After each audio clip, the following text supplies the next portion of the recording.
Baterainya habis lagi. Baterainya habis. Sebentar ya.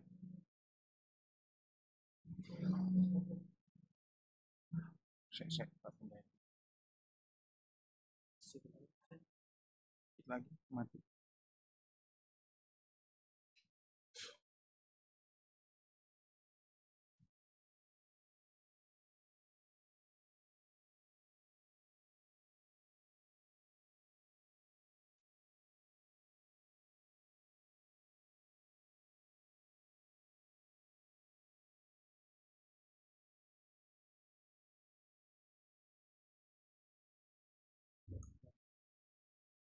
Saya jaga-jaga, saya pindahin dulu. Enggak 2%. Eh? 2%. 2%. 2%.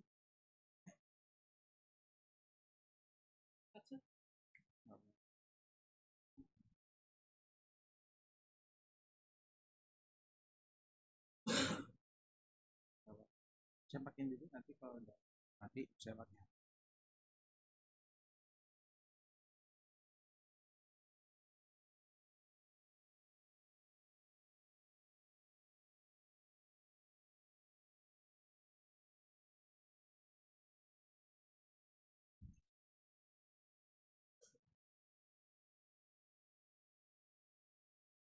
Oh.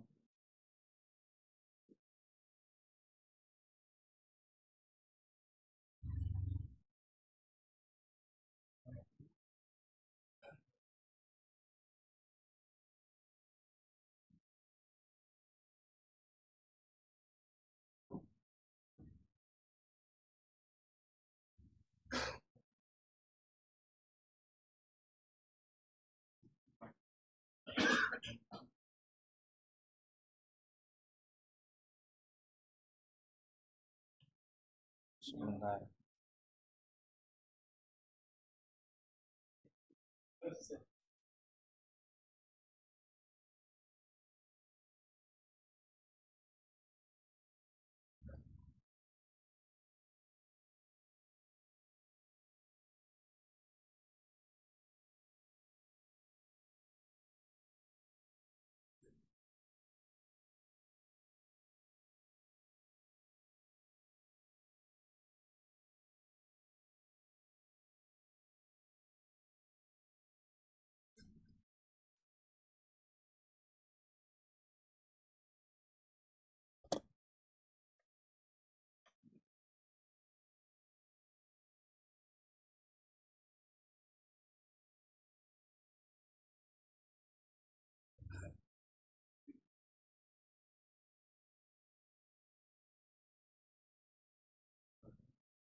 Ini saya nggak pakai ya.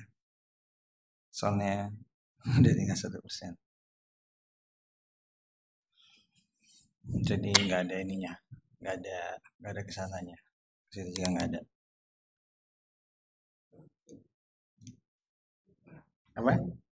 Iya. Oh. Allah masyafal, ini ternyata laptopnya baterai habis ya.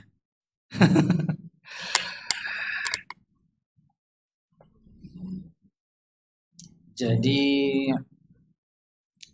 hidup itu ternyata begini, Pak. Kita sudah merencanakan jauh-jauh hari, sekadar Allah laptopnya rusak, akhirnya pinjam laptop temennya, baterainya habis. Dan ternyata chargernya nggak dibawa juga. Subhanallah ya. Allah masya fa'al. Jadi menarik sekali kisah hidup itu ya. Ya, ini udah takdir Allah ditulis 50.000 tahun sebelum diciptakan langit dan bumi. Jadi udah alhamdulillah ala kulli hal. Kita ambil hikmahnya, kita ambil baiknya. Baik. Baik Bapak Ibu kita mulai ya. Bismillah. Ya, kita tetap belajar ya. Tetap belajar. Bismillah. Assalamualaikum warahmatullahi wabarakatuh. Alhamdulillah hamdan katsiran tayyiban mubarakan fih wassalatu wassalamu ala asyrafil anbiya'i wal mursalin nabiyina Muhammadin wa ala alihi wa sahbihi ajma'in amma ba'd. Jamaah sekalian semoga dirahmati Allah Subhanahu wa taala. Kita bisa melanjutkan kembali dengan izin Allah Tabaraka wa taala pembahasan kita mengenai adab-adab Islam dan kita berhenti pada adab seputar pernikahan. Atau adab ya adab menikah ya. Dan terakhir kita membahas mengenai siapa yang berhak menjadi wali. Baik Bapak Ibu sekalian, yuk kita mengingat kembali ya. Ini asesmen formatif awal ini. Baik. Wali nikah. Siapa yang berhak jadi wali nikah? Bapak Ibu. Ayah yang pertama, ayah kandung ya. Kemudian setelah itu siapa? Kakek dari jalur mana? Jadi jalur ayah, bagus. Oh, Masya Allah Ibu udah hafal ini. Masya Allah. Kemudian setelah kakek dari jalur ayah siapa? Masya Allah, saudara kandung laki-laki. Berarti mau adik, mau kakak, ya bisa. Kemudian siapa lagi? Saudara? Saudara kandung seayah, betul sekali. Saudara laki-laki seayah. Nah, kemudian setelah itu siapa? Masya Allah, anak laki-laki dari saudara kandung laki-laki. Yang kita bilang keponakan gitu ya, keponakan laki-laki dari saudara kandung laki-laki. Kemudian siapa lagi? Masya Allah, wah Mumtaz ini ya, Masya Allah ibunya semangat sekali ini kayak. Wah luar biasa nih, bapak-bapak mana nih kalah ini, bapak-bapak ini. Oh, ya, karena ini emang tugasnya perempuan ya, enggak lah bapak-bapak juga harus tahu ini ilmunya ini. Masya Allah. Baik, jadi berarti setelah itu keponakan laki-laki dari anak saudara seayah, saudara laki-laki seayah. Terus kalau nggak ada siapa Bu, Pak?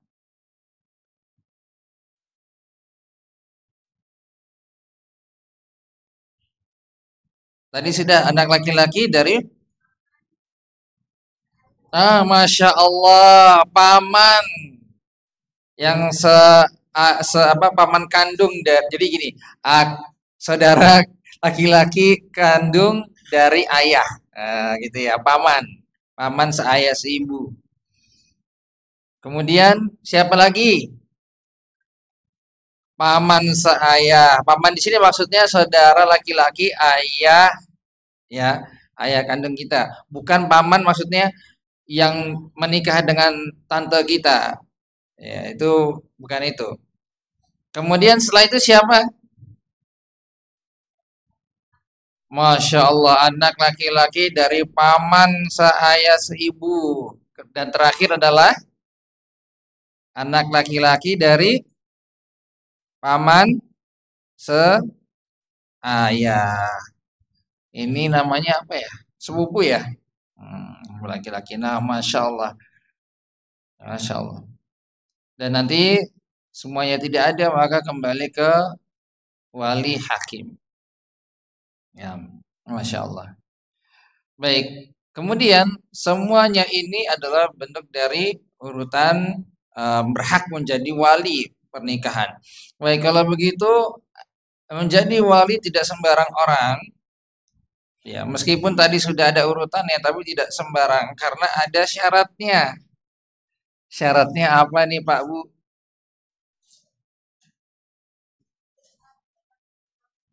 Masya Allah. Islam itu udah nomor satu ini. Islam dulu. Berarti kalau selain orang Muslim nggak boleh jadi wali. Terus berarti Islam habis itu, Masya Allah berakal, balik betul sekali. Muslim berakal, balik, akil balik tuh. Terus laki-laki, wah, harus laki-laki. Ya. Terus apa lagi? Merdeka.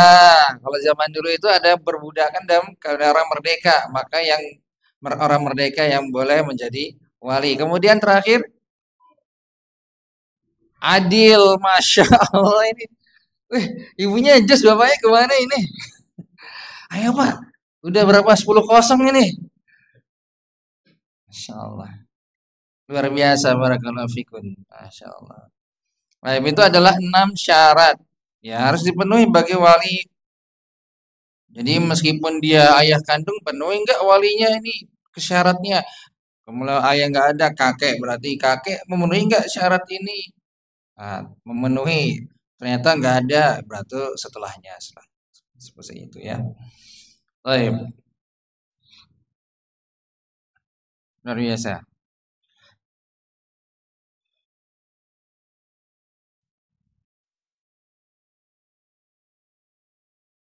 Kemudian yang berikutnya adalah berkenaan dengan mahar. Nah, sekarang kita berkenaan dengan mahar. Mahar kalau bahasa kita tuh mahar juga ya. Tapi bisa dibahas Indonesiakan lagi apa ya? Hah? Itu kan kalau masnya yang kawin, kalau mbaknya yang kawin, ya, mbak kawin, mas kawin ya. Kenapa namanya mas kawin ya? Kenapa nggak mbak kawin gitu? Karena yang mengkhidbah adalah laki-laki. Karena yang ngasih itu laki-laki. Makanya namanya mas kawin bukan mbak kawin. Jadi dari penamaan aja itu sudah kita dapat gambarannya. Ini saya cocologi ya. Saya cocok lagi aja. Ya, mas kawin. Kenapa namanya mas kawin? Karena memang dari laki-laki kepada perempuan, bukan sebaliknya.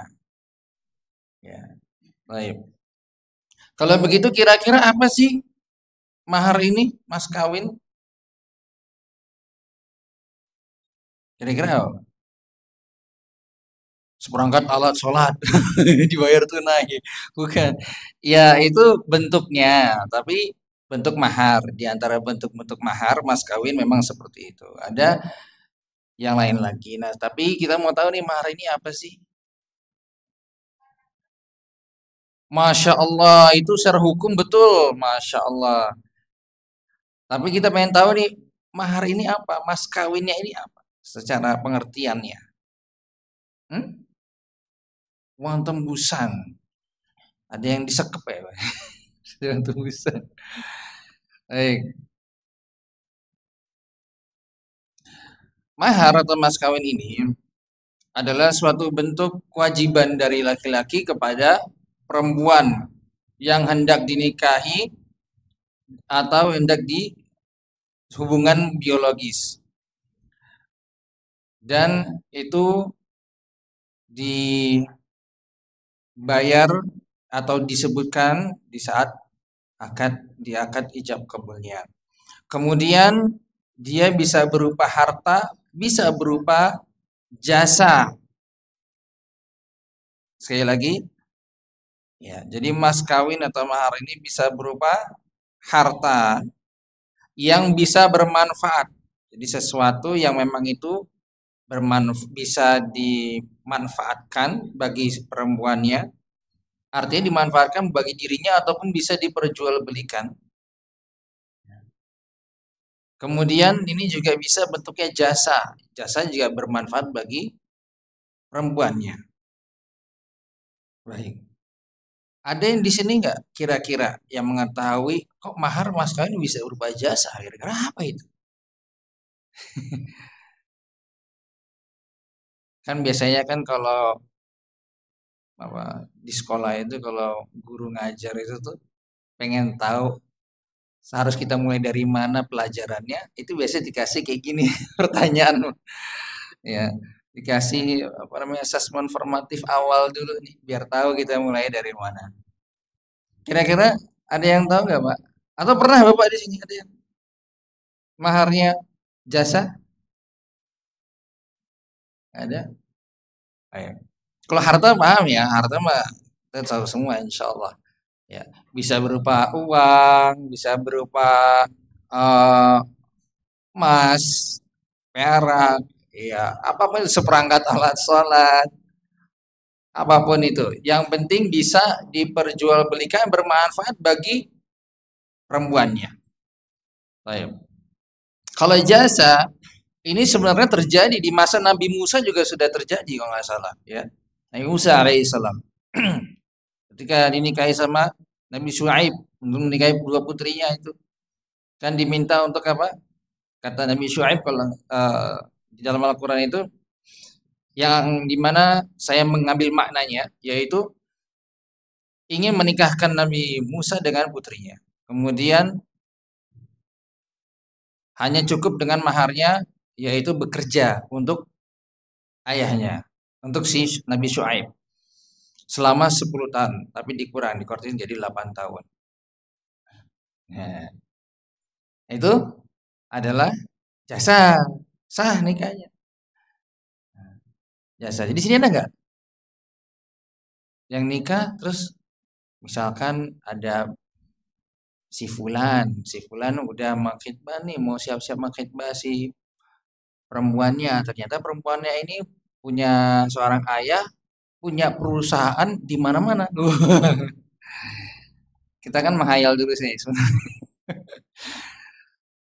Udah mas, kamu nggak usah ini. Saya ngeliat kamu baik-baik saja. Udah kamu maharin nanti biar nanti bekerja di perusahaan papa aja ya. Ya.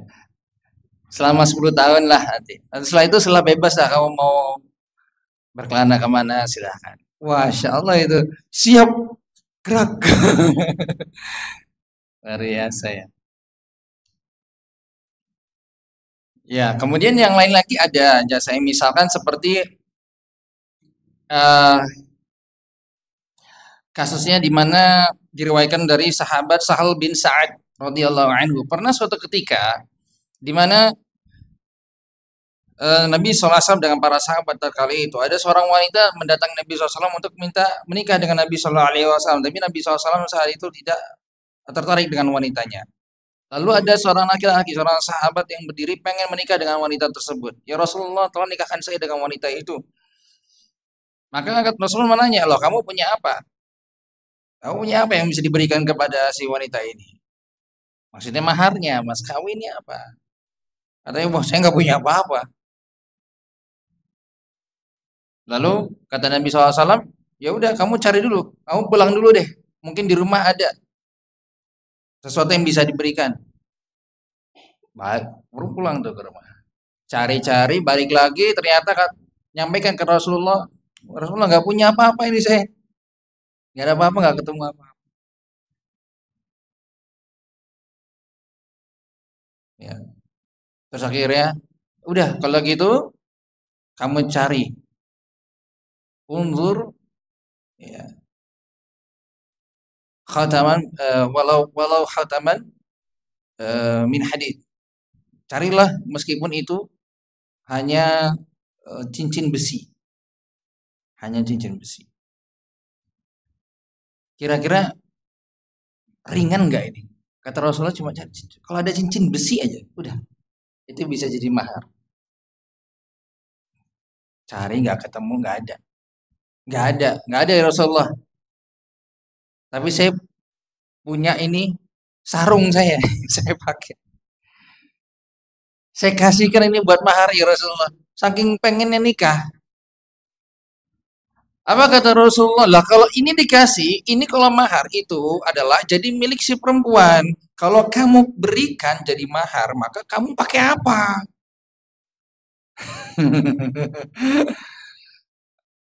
Bingung lagi, langsung mikir, oh iya gimana ya? Duduklah si sahabat ini, mikir, gimana? Pengen nikah tapi nggak punya apa-apa. Udah sedih laki-lakinya, mau keluar nih, mau pergi. Beranjak pergi, panggil sama Rasulullah, panggil dia, panggil ke sini. Tanya sama Rasulullah Sallallahu Alaihi Wasallam, kamu kira-kira punya hafalan Al-Quran nggak? Kata dia menjawab, ya saya hafal surat ini dan surat ini. Gak disebutkan nama suratnya, surat ini, surat. Artinya dia nggak menghafal satu Al-Quran 30 juz, hanya beberapa surat. Baik kata Rasulullah, ya sudah, jadikan itu sebagai maharnya. Allahu Akbar, Allahu Akbar. Rasulullah menikahkan dia dengan wanita itu dengan apa mahar? Hafalan Al-Quran, ini jasa. Yang artinya nanti dia akan mengajarkan surat-surat itu kepada perempuannya, pada istrinya nanti. Senang nggak Pak Kiri itu? Maharnya gitu. Surat Al-Fatihah. Sepakati, wah kalau surat Al-Fatihah saya sudah bisa mas. Al-Baqarah deh, waduh, Al-Baqarah. Waduh, ngafalin, lupa, biasa ngafalin, lupa. Wah, kapan nikahnya ini? Eh, Masya Allah. Ya, ini saya mendengar langsung. Ini kejadian nyata. Ada ya eh, kenalan saya yang dimana dia mendapatkan kenikmatan tersebut. Dia hafal Al-Quran dan ternyata ketika menikah maharnya itu ya 30 juznya itu. Jadi dia mengajarkan istrinya supaya hafal Al-Quran. Tentunya saat itu calon istrinya dari ponpes tahfidz Al-Quran juga. Tapi belum sempurna 30 juz, maka dilengkapi. Di bawah bimbingan suaminya. Betapa indahnya rumah tangga seperti itu. Luar biasa. Jadi mahar itu nggak cuma urusan fulus gitu. Enggak. Ya. Dan kata Nabi Shallallahu Alaihi Wasallam, khairus sadaq aisaruha. Sebaik-baiknya mahar adalah yang paling ringan. Sebaik-baiknya mahar yang paling ringan. Bu, tolong kasih tahu putri-putrinya. Pak, kasih tahu putri-putrinya. Mahar itu yang terbaik adalah yang paling ringan, yang paling mudah, nggak menyulitkan orang lain. Memang di dalam Islam tidak ada batasannya. Dalam madzhab Syafi'i dan jumhur ulama, mahar itu tidak ada batasan rendah, tidak ada batasan minimal, tidak ada batasan maksimal. Tidak ada batasan. Tetapi di dalam Islam ada panduan untuk kemaslahatan bersama dengan sabda Nabi Shallallahu Alaihi Wasallam yang tadi disampaikan, yaitu meskipun tidak ada batasan tinggi rendah, tapi yang paling baik yang ringan maharnya. Karena yang dicarikan keberkahan dalam rumah tangga. Ya. Jadi kalau ada urf, kebiasaan setempat wilayah, di mana di situ ternyata memang kalau wanita menikah tuh maharnya tinggi sekali. 100 juta gitu misalkan. Ya sebenarnya nggak ada masalah, nggak ada batasan dalam syariat betul. Tetapi kalau ada orang yang datang yang ternyata nggak punya kemampuan itu, jangan dipersulit. Sudah sama-sama ridho, sudah sama-sama oke nih, Ternyata maharnya mintanya tinggi. Laki-lakinya putus asa, udah mau gimana nyari, di tabungan cuma ada 1 juta nih, iya nyarinya 100 juta. Ya. Akhirnya ngutang sana, ngutang sini, pinjol sana, pinjol. Nauzubillah min dzalik. Ini malah menyulitkan. Malah akan mengakibatkan banyak anak-anak muda itu nggak pengen nikah akhirnya gara-gara ini. Oh, maharnya mahal lah ngapain? Nauzubillah. Makanya Islam adanya hukum seperti itu maslahat, panduan dari Nabi SAW itu semuanya maslahat. Maslahat umat. Supaya yang muda-muda ini bisa nikah dengan tenangnya. Bayangkan tadi sahabat gak punya apa-apa nikah coba.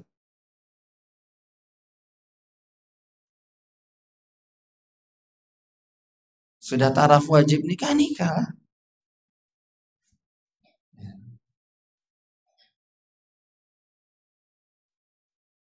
Tapi ya habis itu berusaha ya. Oh jangan cuma, oh sudah nggak punya apa-apa harus nikah aja gitu. Ya nggak juga begitu. Ini ikhtiar itu berusaha. Ya habis itu kerja, cari kerja, dibantu. Saling membantu kaum muslimin. Dan mahar itu adalah punyanya si perempuan, bukan punya orang tua. Ini harus diingat-ingat terus. Orang tua nggak berhak sama sekali minta-minta maharnya dari putrinya. Nah kemarin kita sudah diskusi, calonmu itu masya Allah apa ya namanya, eksmut, eksekutif muda. Ini bahasa-bahasa lama sih. Kalau Gen Z mungkin nggak ngerti ya. Ini eksmut tuh. Jadi bisnismen masih muda, sudah punya, udah lengkap lah hartanya gitu ya, masya Allah. Diberikan rezeki di lapangan rezekinya. 1 M bagi dia tuh nggak apa-apa. Kayak 5.000 gitu. Apa-apa aman. Udah gitu, jadi terus orang tuanya minta ke putrinya. Nah, ayo nak, bagi dong sama ayah. Ayah udah didik kamu.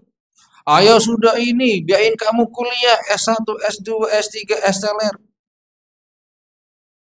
Kamu jadi seperti ini tuh gara-gara ayah sama ibu.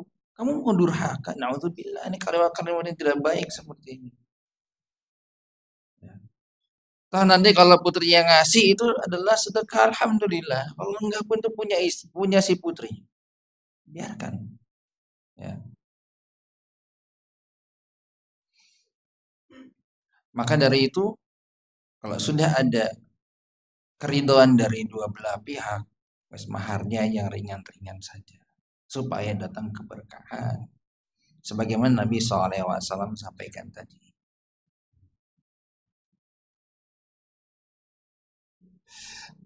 Di dalam hadis Nabi SAW pernah bersabda, oh, maaf, bukan sabda Nabi SAW, saya koreksi, tapi adalah perkataan Umar bin Khattab. Nah, berarti ini athar. Ya, ini perkataan Umar bin Khattab radhiyallahu anhu. Beliau mengatakan, "Ala la taghlu suduqan nisa." Janganlah kalian berlebihan dalam masalah mahar wanita. Jadi Khalifah Umar bin Khattab pun juga memberikan nasihat kepada para wanita dengan nasihat yang sama dengan Rasulullah.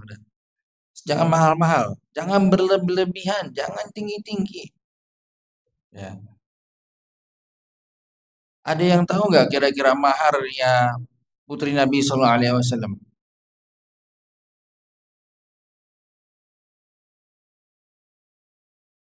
Nih, nggak tahu. Kira-kira berapa? Kalau dirupiahkan, kira-kira aja rupiah. Hmm? Baik. Jadi ini adalah mahar ya putrinya Nabi Sallallahu Alaihi Wasallam, yaitu yaitu tidak la usdiqat, akthar min thintai asyrata uqiyah. Tidak lebih mahar mereka tidak lebih dari 12 uqiyah. Mahar mereka tidak lebih dari 12 uqiyah. Jadi Nabi SAW tidak menerima mahar putri-putrinya itu lebih dari 12 uqiyah. Dan di dalam hadis ini pula disebutkan bahwasanya istri-istri Nabi SAW juga maharnya tidak lebih dari 12 uqiyah. Baik, 12 uqiyah ini jadi pertanyaan. Ya. 12 uqiyah ini sama dengan 480 dirham di masa Nabi SAW. Ya. Jadi 480 dirham di masa Nabi SAW. Di masa kita, itu kalau kita tarik di masa kita dan kita uangkan jadi rupiah, kurang lebih sekitar 14 juta. Nggak lebih dari 14 juta. Ya. Ini adalah manusia yang mulia. Putri-putri Nabi SAW. Cuma maharnya hanya segitu. Ya. Makanya Syekhul Islam Ibnu Taimiyah rahimahullah taala, salah seorang ulama besar di masa silam, mengatakan kalau ada wanita yang maharnya lebih dari maharnya putri-putri dan istri-istri Nabi sallallahu alaihi wasallam, maka dia wanita yang tidak layak. Wanita yang paling mulia saja maharnya tidak lebih dari segitu. Nah, ini kok ada yang berani-beraninya nakar harga tinggi sekali. Kayak udah jual beli aja. Nah, ini yang perlu kita perhatikan. Ya. Kemudian Nabi SAW, juga melanjutkan, wa innar rajul la yughli bi sadqihi. Maaf, coba saya lihat, ini agak kecil.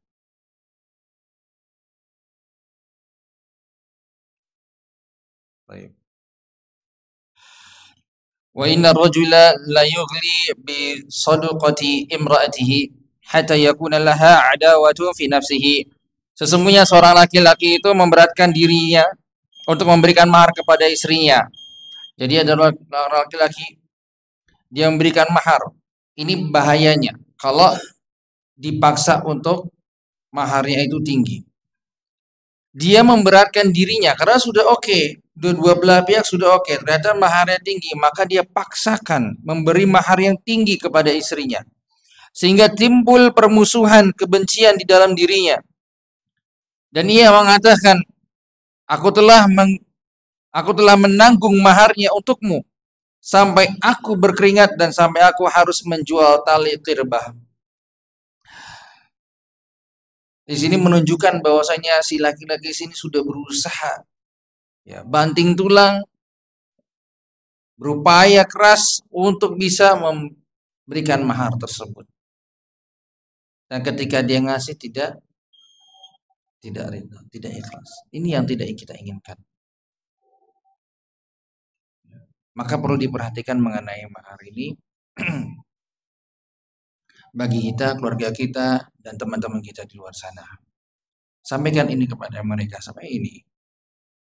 Di dalam Islam memang tidak ada batasan minim dan maksimal.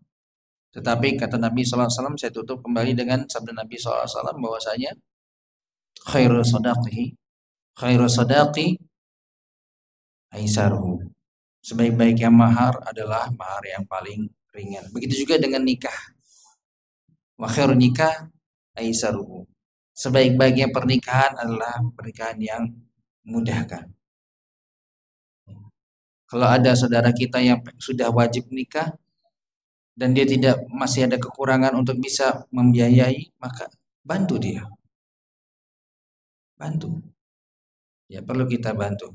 Apa yang bisa kita berikan kepada dia supaya dia bisa melangsungkan pernikahannya dan menjaga kehormatannya. Ini yang paling penting. Jangan sampai dia jatuh kepada perzinahan. Wa na'udzubillah. Wallahu a'lam bishawab. Naktafi bihadzal qadar. Wassallallahu nabiyina Muhammadin walhamdulillahi rabbil alamin. Jika ada pertanyaan maka nanti silakan ditanyakan setelah adzan. Assalamualaikum warahmatullahi wabarakatuh.